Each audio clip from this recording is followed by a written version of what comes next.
And then he gets this high top fade, making all black men think he got the best lineup in the business. And it's a man unit. Then you ask it, why you not a movie star? I didn't want to be a movie star. This the same Negro that hated on Bernie with this same thing. I didn't want to be a movie star. No, you couldn't be a movie star. There are 30,000 new scripts in Hollywood every year. Not one of them asks for a country bumpkin black dude that can't talk good over KB and look like Mr. Potato Head. There ain't none.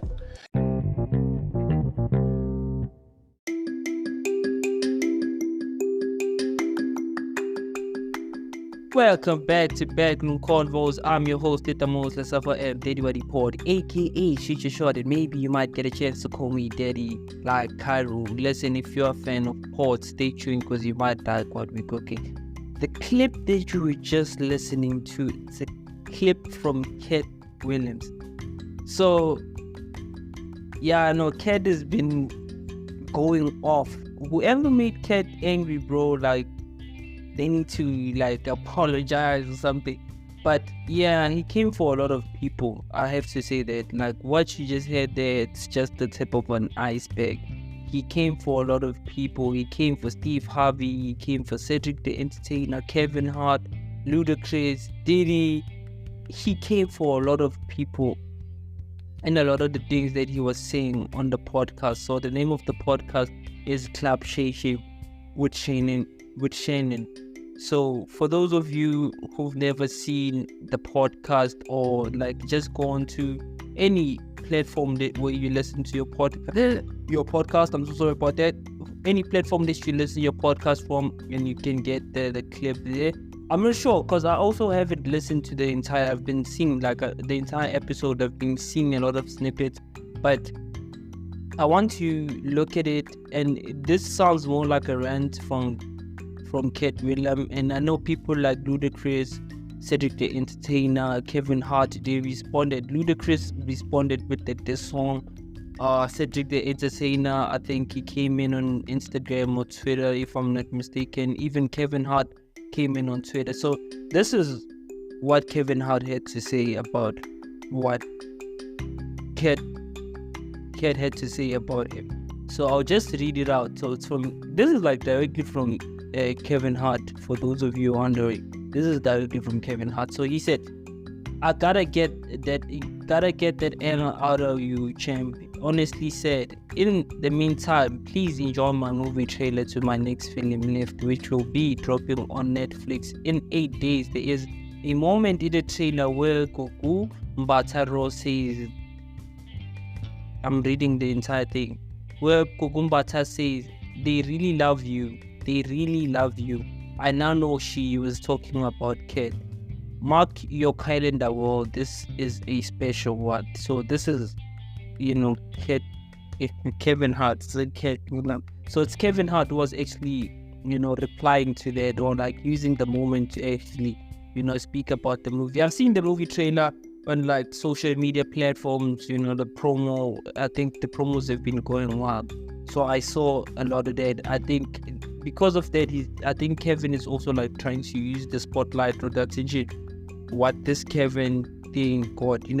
Kevin is a lot of attention, and given that this has been going on for a while now, I don't think Uguti, by the time Kevin Hart's movie drops, you would have gotten enough attention. I think you're trying to take right there. So yeah, tell me what you think about everything that Katt Williams had to say about everybody, and him having to decline 50 million 4 times, and him speaking on Diddy and CDJX again. He did say something about that.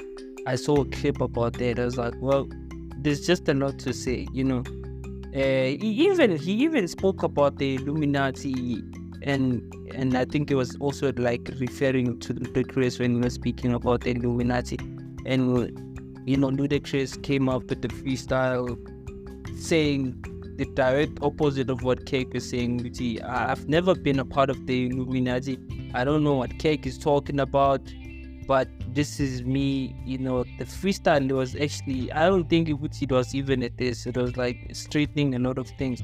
And I think what gave it a lot of hype was the first comment from Cedric, because Cedric came out and he was like, no, I didn't steal Katt's joke. That joke, I've been doing it since the 1990, if not 2090, in late 1990s or 2000. And he was like, I'm not sure if Katt Williams was like doing comedy at that time. I think he said that. So I know he said that. So people like Michael Blackson, he also came out and he was like, yo, like what Cake is saying, we know Cake is like the top 5 of like the comedians of all time, you know. So I think he put him at number 4, number 5, if I'm not mistaken. He was like saying again, on top of saying that, is like the Cake of today, the Katt of today is not the same Katt that we knew in 2004. Your prime was in 2004. It's not the same person, you know. He was actually saying that about Katt, to say like, bro, like we get you are a star, you are who you say you are, you know. Like I think he came out for a lot of people, and a lot of people came out responding. And I like the fact that, you know, again, I like the fact that people are coming out and saying, you know, well, now what you're saying is not true. This is my stance on this situation. And like people like Kevin Hart are not dismissing what Katt is saying. He just used the opportunity. I don't know if he's not dismissing because it's true or he's dismissing because it's not. So he just used the moment to promote his movie. So not much is said about that besides the fact that he is saying, Wusi, I'm sad for the fact that Champ is doing whatever he's doing. So that's Kevin Hart. So Ludacris, I feel like there's a bit of anger behind that. And he was like saying, Kent was saying, Wusi, Katt Williams was saying, Wusi, I'd even pass, you know, Cedric the Entertainer's stomach if he came to him, you know, about like confronting him about the joke that he stole, which Cedric the Entertainer said, no, I didn't steal the joke, I've been having the joke. So when that was going on, he even went on to say, Wusi, Steve Harvey, you know, he said he didn't want to be a part of the movies, he only wanted to do comedy. And with that being said, he thought Wusi was lying. He came with a haircut which people like Benny Mac were already rocking back then, and they were a thing. And you know, he was trying to be cool, boom, boom, boom, you know. He was saying a lot of things, you know. He was saying a lot of things. I think the interview is very long. You know. So I think January for sure, like I'd give this to Katt Williams. I mean, everything he had to say on the podcast, you know. I was like, because I don't think Wusi, like I can listen to it now, but I'm not sure Wusi if it's worth my time.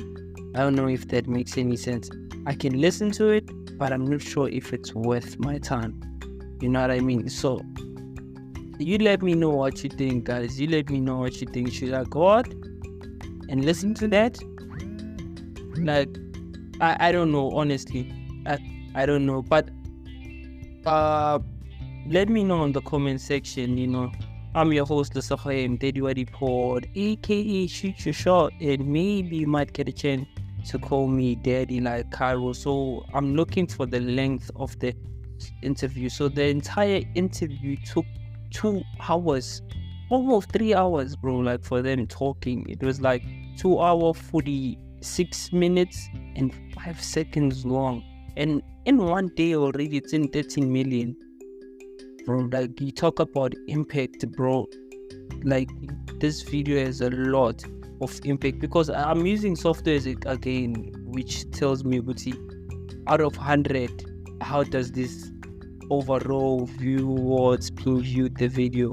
That is like, I can tell you, like it's 13 million. Average views are like 1.1 views, average subscriber 1.4 views from that video alone, added from the last 7 days. Okay, so this is like 1.1 million views in that one day of the channel. So like Shay didn't even have a million subscribers. Wow. So wow, this is actually amazing for the podcast, for the fact that he did it. And a part of me still feels like Shay didn't want Katt to like go overboard with everything that he was saying on the podcast, right? Because he kept on stopping him. He's like, yo, Katt, I think you're drinking too much. He's like, no, I've had like a less drink than you have, bro, but this is my opinion on these things. You called me out and I'm coming to the podcast and I'm sharing my story and I'm ranting, you know what I mean? So that happened, bro. Like, I'm not sure if I'm ready to listen to it, because it sounds like a bunch of like negative stuff that's being pushed out. And we know like the Diddy rumors that came out, boom, boom, like we already know like what Diddy has all that, and he said he rejected the 50 mil from Diddy because he wanted to like get in and out of Hollywood with his butthole still a virgin. That's his words, not mine. So I'm like, so like there's an option where you can say, I don't want to take that money, Diddy. And I'm like, okay, if there was that option, why is everybody saying Gucci Diddy is a rapist if there was consent involved, according to Keck? There's just a lot to touch base on with this. And this video has been trending for the past day. So it started a bit when, he said something about Cedric. And they created another clip, then he's saying something about Steve. He said another clip, he said something about boom, boom. Like he said a lot, and a lot of people I think in Hollywood wouldn't really like to work with Katt Williams. And there's a guy called Brandon. He also came for Martin Lawrence, for Big Mama, Tyler Perry, and the dress. He was like, yeah, like some actors are just good in their best role, and their best role is if they play women. He was referring to Martin Lawrence, say he's been good ever since he was playing. He's good when he's playing women. He's like, Tyler Perry is good, but which good role has he played as a man? That's the question he asked. I like even the fact that they asked him, Shannon asked him about his opinion on Kanye. He was like, I won't villainize Kanye because we are failing him because we don't understand him. And I think same applies with him. That's how I feel about him, to say like people like Kanye, people like Katt Williams are just people that are misunderstood, or like there's just something we don't understand about who they are and the stories that they want to share or what they are saying. It's either we are not listening or we're just ignorant to the truth that they're trying to shine, or we're being too brainwashed that we are able to even see the truth. You know what I mean? And I'm like, there's just a lot, it's just a lot. And I wanted to tell you a story of Brandon. Brandon is, if you really, for those of you who are a fan of Big Mama, so in Big Mama 2, there was Big Mama, I think, is it Big Mama's daughter or granddaughter? The guy who was playing the undercover cop in school, who also was wearing the dress, the original name of the guy is Brandon, the name of the guy is Brandon. And Brandon, he was saying that after that role of Big Mama, he never really, it was like a bad luck for him. It was bad luck for him. It was a curse because he never really got anything after that. Everything started going downwards after him wearing that dress. And apparently he appreciates he appreciates Cake, because apparently Cake is one of the people that came out and say, bro, like, you shouldn't wear a dress, boom, boom, boom, this will be the end of you. And after what Cake told him, he's like, I just want to do this, like for the fact that I'll be working with Martin Lawrence and he was like, and most importantly, it's the fact that he also wanted to make money out of the movie because it was paying him well, So he was like, Martin Lawrence, the bag, this is a win for me. You know what I mean? So that happened, and ever since, I think he also had a sit down in one of the podcasts and he was saying how the movie wasn't a good idea for his career, and he is wherever he is now because of the role that he had to play in that movie. And ever since, everything has been going sideways or downwards for him, So yeah, man, and we would have never known about that story that Brandon had, or like the story that he shared if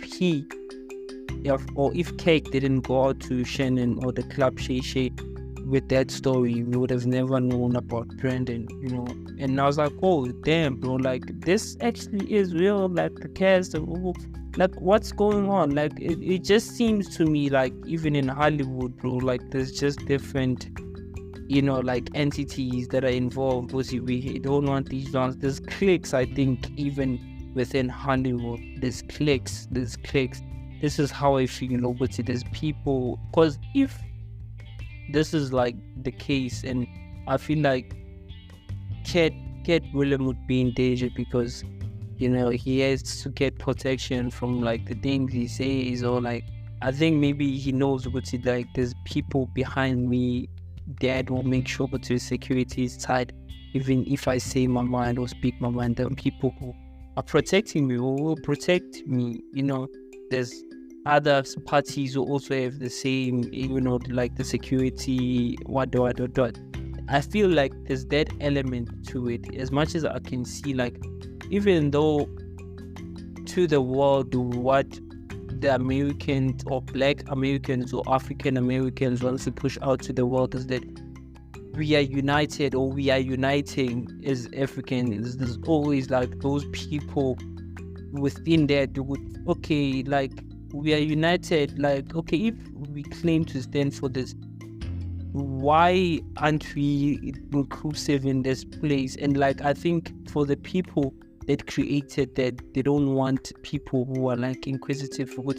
Like, why is this way and not this way? Why is this not inclusive? And it's, why is Sam Smith getting an award and not Ray Sherman? Like those type of questions, I think, are the ones that come up from people like Kanye, people like Ray Sherman, people who are always questioning and like what they're met with. It's like they are not met with respect, or like the idea of, okay, like, we hear what you're saying, we'll go back and rectify it.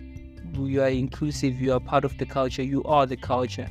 Instead, they'll just be plots to just make you seem as if you're insane, like they did Dave Chappelle when he came to South Africa. And I still don't like what Dave Chappelle did with the clip where she was with Oprah, 2006 interview where he was sitting down with Oprah and they were asking, Dave, did he come to South Africa for getting, I don't know, is it a transplant? And he was like, who goes to Africa to get a transplant? And Oprah was like, yeah, right. And like, okay, don't you know, like, we have doctors who, like, the doctor that solved, can I just say solved? I don't know if solve is the right way, but the doctor that was able to solve the problem. Like, remember, you couldn't, like, if you're deaf, you couldn't hear, or like the doctor that came out with a solution to that, or like a cure for that, as a doctor from South Africa. And even before that, there were like medical doctors who came with, like, accolades,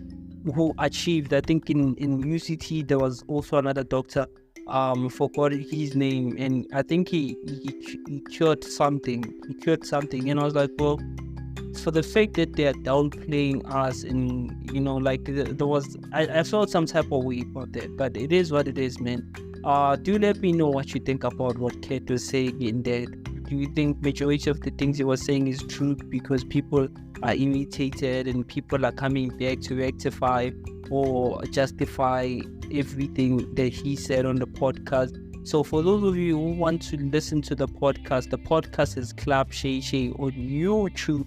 For those of you who want to listen to that podcast, I think it's an interesting, given that, like, there's a lot of clips that came out of that, and I think I didn't even mention the song of the day because there's just so much content that we have to cover on today's podcast. So the song of the day is by Gawakana. I don't know, like, Gawakana has been releasing a lot of music, for those of you who didn't know.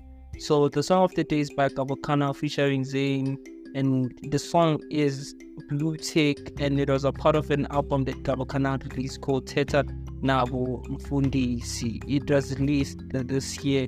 So the song is 9 minutes 15 seconds long and currently sits at 62,166 on Spotify alone. And this is also something like people like, this is music, it's not all about cake, sorry. So in music, I realized Gabo kind of makes so like nice music. He makes nice music and he's been in the game for a while now. I think even longer than Kevin. And I'm like, the accolades that Gabo kind of has and what Kevin has, I don't know what's the difference, because like the music, like both the music is so dope, and like one is just being celebrated more than the other. And like I keep on like questioning on like want the fine print as to what, like why do we have like artists of the same cloth but appreciated differently by the same market? Like that's been like the question that I've asked myself. What is it, marketing? Is it branding? Is it like what is it specifically? Like, there's just a fine line that you have to really look with, or like maybe it's this, maybe it's that, or like just figure that out. I think with this, I feel like that with Kelvin, Momo, and Kabakana. But you do let me know on the comment section what you think about what I'm saying, and even on the Katt Williams saga. And I am your host, Lesego Diddy Report, aka just short. And maybe you might get a chance to call me Diddy Nakaru. Let's meet after the break. Cheers.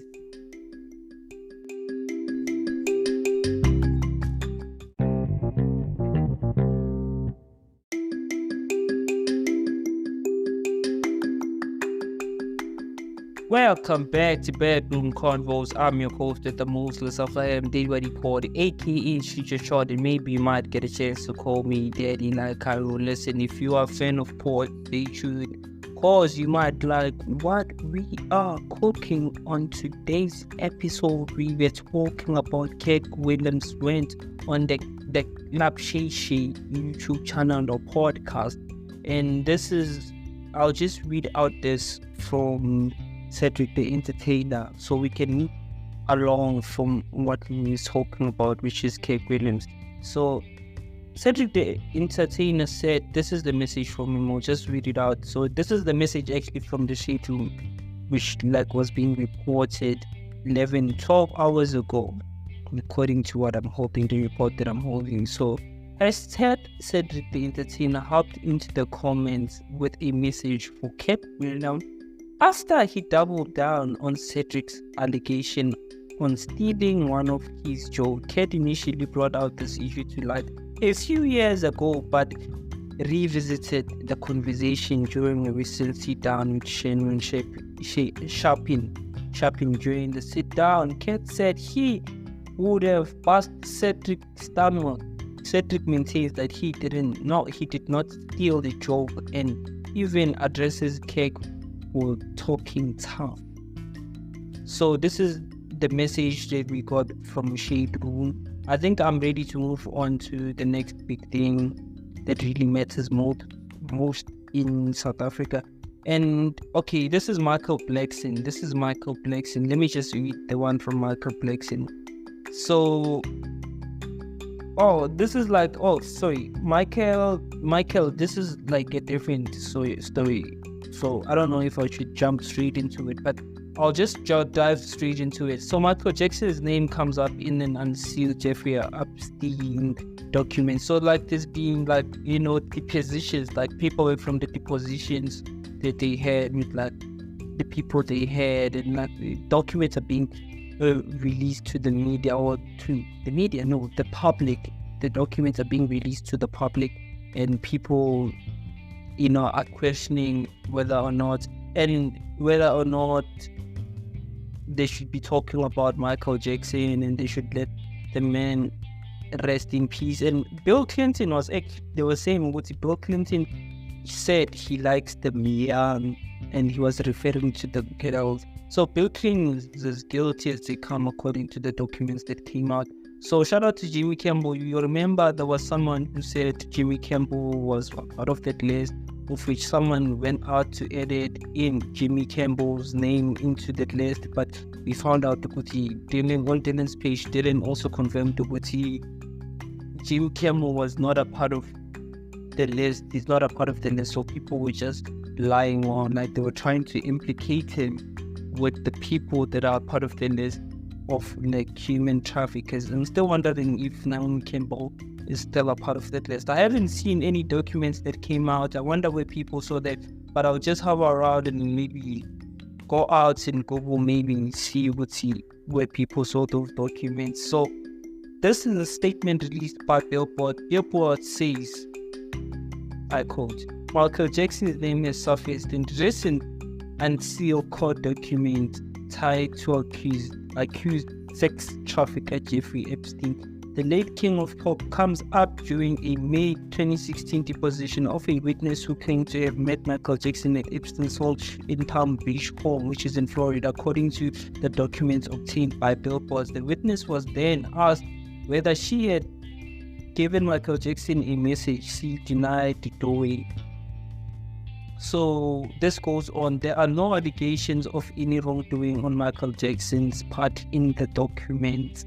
So for those of you who are wondering, Michael Jackson was not part of anything, or like the human trafficking or the girls or anything that was happening in the Jeffrey Epstein world or island. So Michael Jackson is being cleared of that. And now that we are ready, I'm ready to move on, like from the Katt Williams, Jeffrey Epstein thing. We've been talking about them, but shout out to Katt for coming out with that interview. Like, it's doing great numbers there. I think Shannon might be happy with that. And you know, as much as he might have seemed as if he doesn't like what Katt was saying, maybe because some of the people that he was interviewing were his friends, I don't know. He was sitting like, for those of you who didn't like, he was sitting on the edge of the couch. Because like those news were too hard for him, so he was sitting at the edge of the couch. So yeah, go out and like listen to the episode, watch the episode, and do come back and let me know what you think of that episode, and possibly talk to me about the days that I might have missed from the clips. You know, just go out. It's a 2-hour 46 minutes long. It's all there. So like, I just want to give, you know, a huge congratulations to one of our own South African, Mxhosa. I don't know if Mxhosa is the name of the owner, Mxhosa. In the name of Mxhosa, owner. I don't know. And Latuma is Mxhosa, the owner of Mxhosa. So shout out to Swizz Beatz, by the way. You see, this is one of the people who actually come to South Africa. When he's around, he goes out and to collect Mxhosa and buys Mxhosa. So for those of you who don't know what Mxhosa is, I'll read it out to you. So Latuma is Mxhosa Africa, which is a brand, a South African knitwear brand founded in 2010 by Latuma Kokolo, originating in the desire to explore the knitwear design solution suitable for Amakwa. I don't know if what that word means in Xhosa. Amakwala Xhosa initiates. Xhosa initiates. I don't know what that means, but I'll do like something so you can see on the comment section there that I'm talking about. So the vision began by creating a modern Xhosa inspired knitwear collection suitable for his market. So today I'm happy to announce that Mxhosa has officially opened his first store in New York City, and it's an international store in the Big Apple. So like, this was released by News 24. This is the heading: New York fashion house Mxhosa to open first international store in the Big Apple. No, shout out to Mxhosa, guys. I know people like the lady that got fired at the radio station. I don't remember her name. He was working with Caesar Dome, that lady who got fired. And shout out to Yanda Woods. I've also seen him rocking Mxhosa. I've seen Ghost Lady rocking the bucket head. I've seen Ricky rocking Mxhosa and like walking there. the running for Mxhosa. So shout out to like the people that assisted or like were at the forefront to make sure the Africans ahead globally. And shout out to Latuma as well for the brand, man. He is doing greater things or great thing in the world, man. It is expensive for some of us, but like, you know, it's a market thingy. It's not about me, it's about him and like pushing the culture forward, you know. And we are winning, guys, regardless. We are winning. Imagine the collaboration of I'm a piano artist and Mxhosa, and they had to do something for like something big performance in the Grammys or like, you know, like that would be crazy nice to see, you know. So on other news though, like I want us to talk about the Patriotic Alliance. You know, they've intercepted an individual said to be attempting to come to South Africa or enter South Africa coming from Zimbabwe, from Limpopo in Mxhosa on the 4th of January 2024. So he was crossing the lake.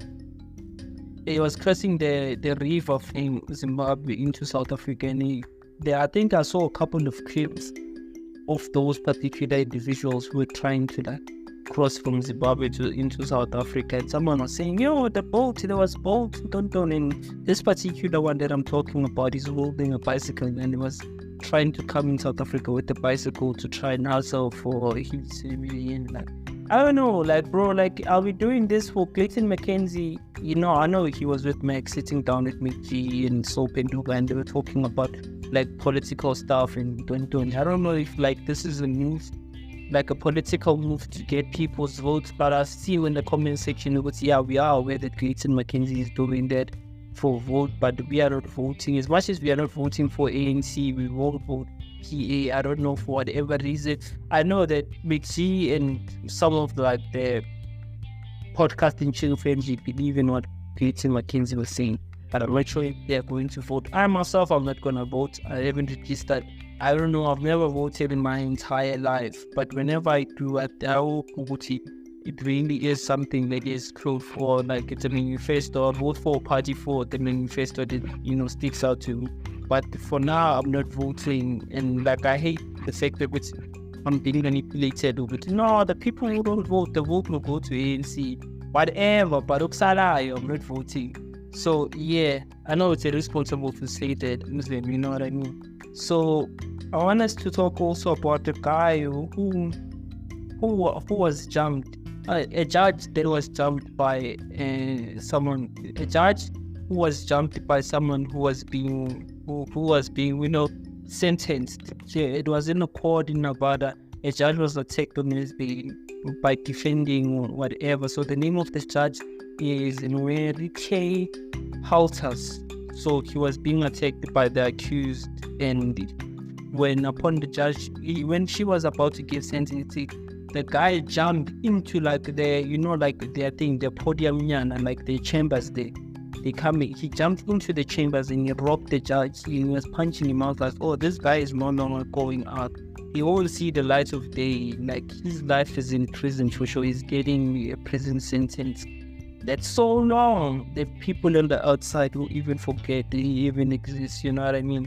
I'm your host, the most Lesego M, Diddy Pod. Tell me your highlight of the podcast from last year, this year, early, you know, like from this point. Tell me which is your highest moment. And I'd like to apologize as well. I know that I was supposed to release an episode yesterday. I didn't. And I was not in a good space, you know, I was going through a lot, but that was like one of like those days where I was like, you know what, I'm not in a space to record a podcast, I'll just keep it. And I know like I always come up with like the be strong mentality or like consistency or like get over and don't, you know. I know I've always been that person, but I'm also saying to you, Wuti, yesterday wasn't the day for me, and I hope you understand, Wuti. I had to skip yesterday, but I'm intending or planning on being consistent, you know. So yeah, do let me know what you think about the show, and don't forget to follow, like, rate the episode or the podcast in general to get a notification every time we drop a new episode. I'm your host, the most Lesego M, Diddy Pod, aka Shoot Your Shot, and maybe you might get a chance to call me Daddy like I wrote. Listen, let's meet on another episode of Backroomconvo with Lesego M tomorrow. Cheers.